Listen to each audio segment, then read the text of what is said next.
فطرته وسلالته أما بعد أعوذ بالله من الشيطان الرجيم بسم الله الرحمن الرحيم قال في القرآن المجيد بسم الله الرحمن الرحيم الصلاة والسلام عليك يا سيدي ويا سندي يا رسول الله وعلى آلك وصحابك يا حبيب الله الصلاة والسلام عليك يا سيدي ويا سندي يا رسول الله وعلى آلك وصحابك يا حبيب الله لا تعداد حمد و ثنا اس مالک کل کے نام کہ جس نے انسان کو نطق کی طاقتیں بخشی، وہ نطق کہ جس کی مدد سے انسان معاشرے میں اپنی پہچان کرا سکتا ہے۔ لا تعداد درود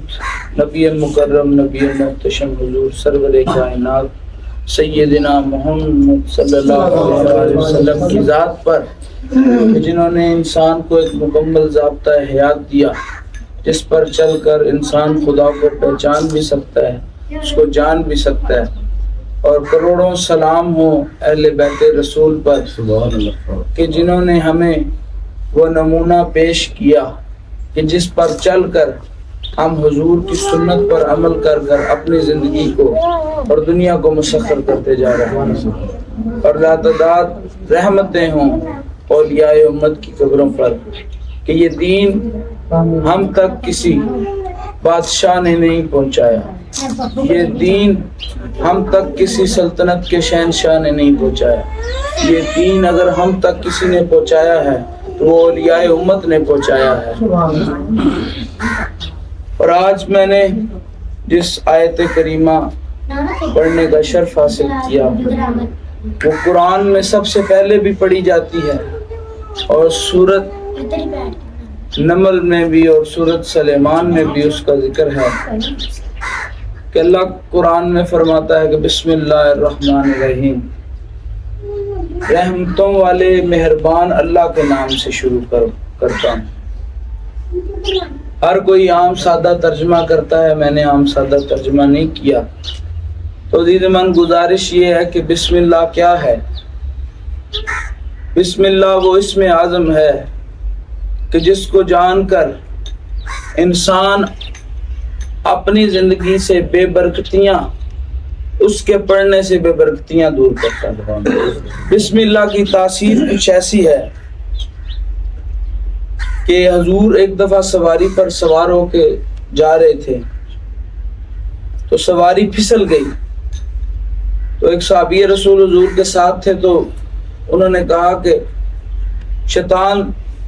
تو پسپا ہو جا، تجھے نقصان آئے۔ تو حضور نے فرمایا کہ ایسا کہنے سے شیطان اور قریب آتا ہے اور خوش ہوتا ہے کہ جب اس کا نام لیا جائے۔ کیوں نہ میں تمہیں ایک ایسے کلمات سکھاؤں کہ جس سے شیطان کوسوں میل دور چلا جائے اور جس کی برکت سے تمہارے اندر یا تمہارے جسم کے اندر جتنی بابرکتیاں ہیں اور تمہارے مال میں جتنی بابرکتیاں ہیں اس سے دور ہو جائیں گی۔ تو آپ نے فرمایا پڑھا کرو بسم اللہ الرحمن الرحیم۔ اللہ انسان کے علم کا مرکز، انسان کے علم کا مرکز قرآن ہے کہ ہم تک رسول اللہ نے فرمایا کہ میں تمہارے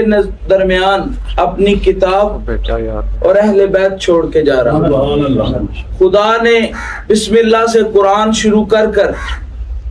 بسم اللہ ہر قرآن کی سورت سے پہلے پڑھنے کے اوپر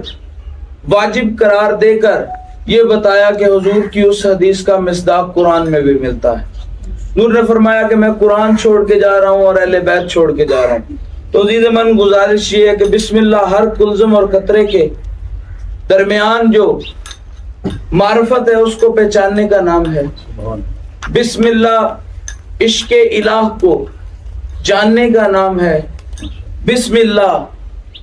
نور چشمے رسول اللہ صلی اللہ علیہ وسلم سے ٹھنڈک حاصل کرنے کا نام ہے۔ بسم اللہ خدا کے ہر راز سے، خدا کے ہر کلام سے معرفت حاصل کرنے کا نام ہے۔ بسم اللہ خدا کے تمام رازوں کو اور خدا سے راز و نیاز کرنے کا ایک ذریعہ ہے۔ اللہ تعالیٰ نے بسم اللہ میں وہ فضائل رکھے ہیں، وہ کرامتیں رکھی ہیں، وہ نوازشیں رکھی ہیں کہ جس کو پا لینے سے انسان اپنی زندگی میں برکت، رحمت اور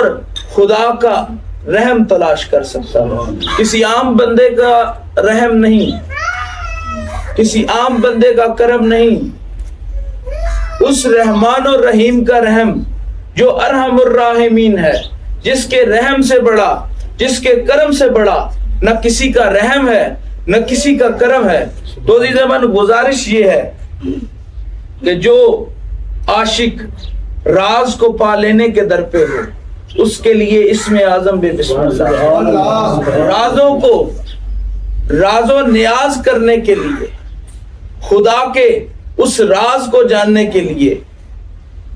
جو کنجی ہے اللہ تعالیٰ نے وہ بسم اللہ میں رکھ دی ہے۔ میٹھی اور پر لطف بات یہ ہے کہ رسول اللہ فرماتے ہیں کہ سارا قرآن کا جو فیض حاصل کرنا چاہتا ہے، جو فیض اللہ اور قرآن کا فیض حاصل کرنا چاہتا ہے، وہ سورۃ الفاتحہ سے کرے۔ جب سورۃ الفاتحہ کی بات آتی ہے تو پھر رسول اللہ کہتے ہیں کہ اگر سورۃ الفاتحہ کا تم فیض حاصل کرنا چاہتے ہو، تم بسم اللہ الرحمن الرحیم سے حاصل کرو۔ جب تم بسم اللہ الرحمن الرحیم کا راز پالو تو تمہیں بسم اللہ میں اس بسم اللہ الرحمن الرحیم کا راز مل جائے گا، اور اس پورے راز کا جو لب لباب ہے تمہیں وہ با میں ملے گا۔ اور پھر حضور کی حدیث بھی ہے اور مولا علی بھی فرماتے ہیں کہ میں اس با کا نقطہ ہوں، میں اس با کا نقطہ ہوں۔ آپ سمجھے نہیں، رسول اللہ فرما کے گئے کہ میں تمہارے پاس قرآن اور اہل بیت چھوڑ کے جا رہا ہوں۔ قرآن پڑھنے کے لیے جس کلمے یا جس آیت کا ہم لوگ سہارا لیتے ہیں اس کے مصداق کو علی کہتے ہیں، اس کے نور کو علی کہتے ہیں۔ تم علی بسم اللہ کی بات تک نہیں پہنچ سکتے، تم علی کی معرفت تک نہیں پہنچ سکتے، مصطفیٰ کی تو بات ہی بات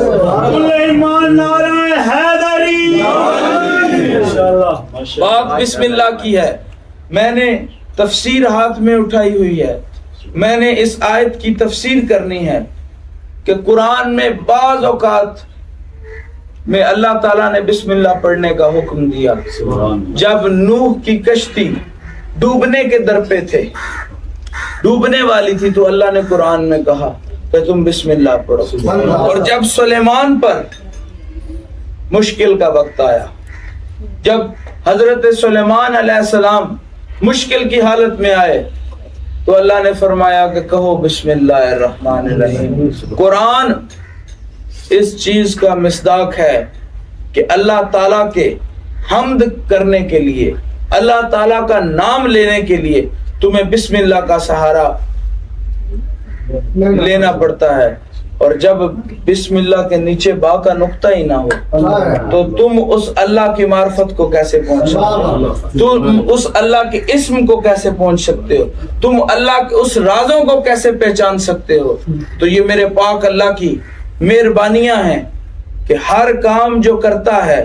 ہر کلام جو کہتا ہے، اس میں راز ہی راز ہے۔ سورۃ الکوثر جو ہے، اللہ کے کلام کی معرفت آپ کو بتاتا چلوں کہ عرب میں نا ایک رواج چلتا تھا کہ اس وقت شاعروں کا دور تھا۔ لوگ کہتے ہیں کہ جس کو 100 جہالت کے دور کے عربی شعر یاد ہوں وہ تاریخ سے بالکل واقف ہوتا ہے۔ تو اس وقت میں شاعر جو ہے اپنا لوہا منوانے کے لیے، اپنی ذات کو بڑا کرنے کے لیے، عرب میں مشہور ہونے کے لیے ایک ایسا شعر لکھتے تھے اور وہ کعبے کی دیوار پر لٹکاتے تھے کہ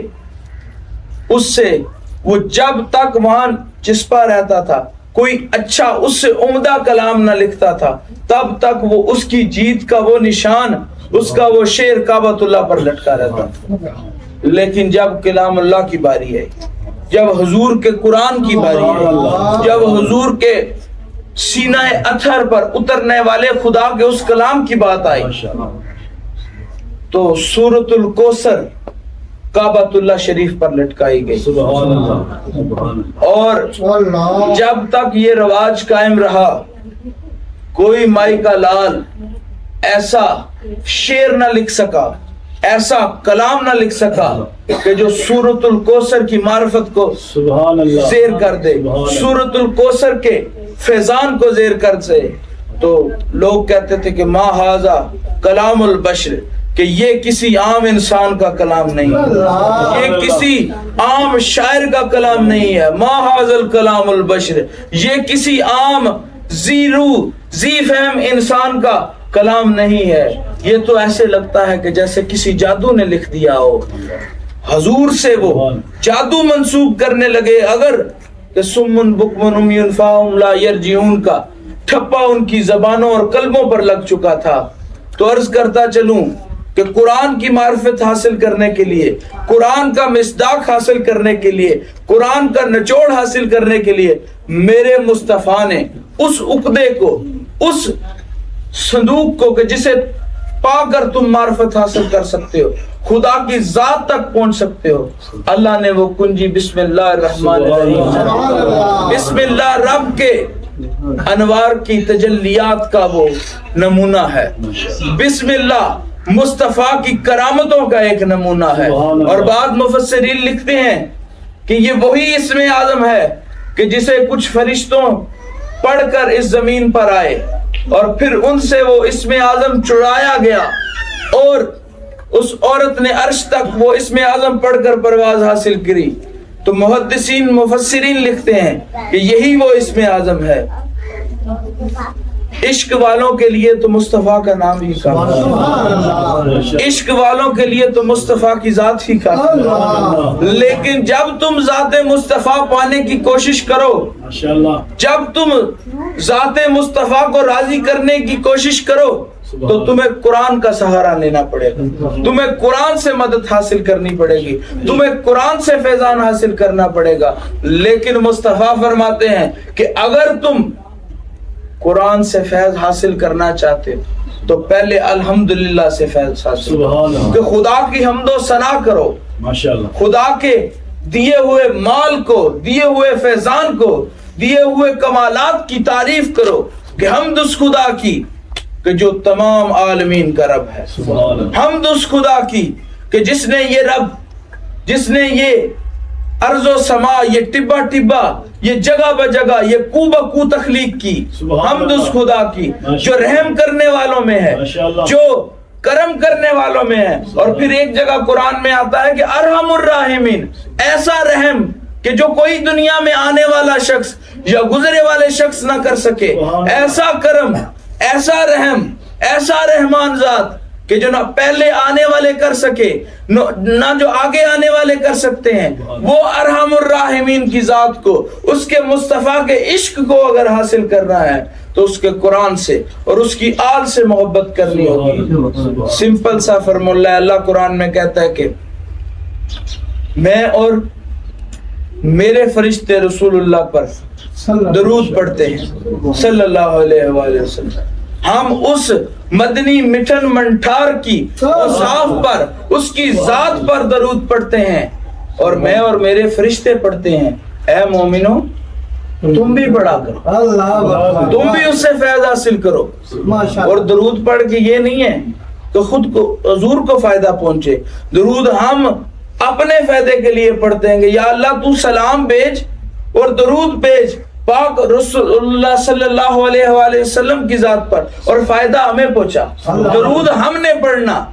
فائدہ بھی ہمیں ہونا، لیکن راضی کس نے ہونا؟ پاک مصطفیٰ نے راضی ہونا، پاک مصطفیٰ کے خدا نے راضی ہونا۔ اس گتھی کو سلجھانے کے لیے، اس عقدے کو کھولنے کے لیے، اس راز کو پا لینے کے لیے خدا نے انسان کی رہنمائی کے لیے قرآن نازل کیا، اور قرآن کے فیضان کو حاصل کرنے کے لیے حمد کا راستہ اختیار کرنے کی تلقین کی، اور حمد کے راستے کو پا لینے کے لیے بسم اللہ پڑھنے کی تلقین کی۔ امید ہے اور دعا ہے اللہ سے کہ اللہ ہمیں بسم اللہ الرحمن الرحیم کے مصداق کو سمجھنے کی کوشش کرے، نظر کرے اور کرم کرے کہ ہم بسم اللہ کے راز کو پالیں اور اس ارحمین راحمین ذات کی پیروی میں اپنی زندگی گزاریں۔ ذکر کریں۔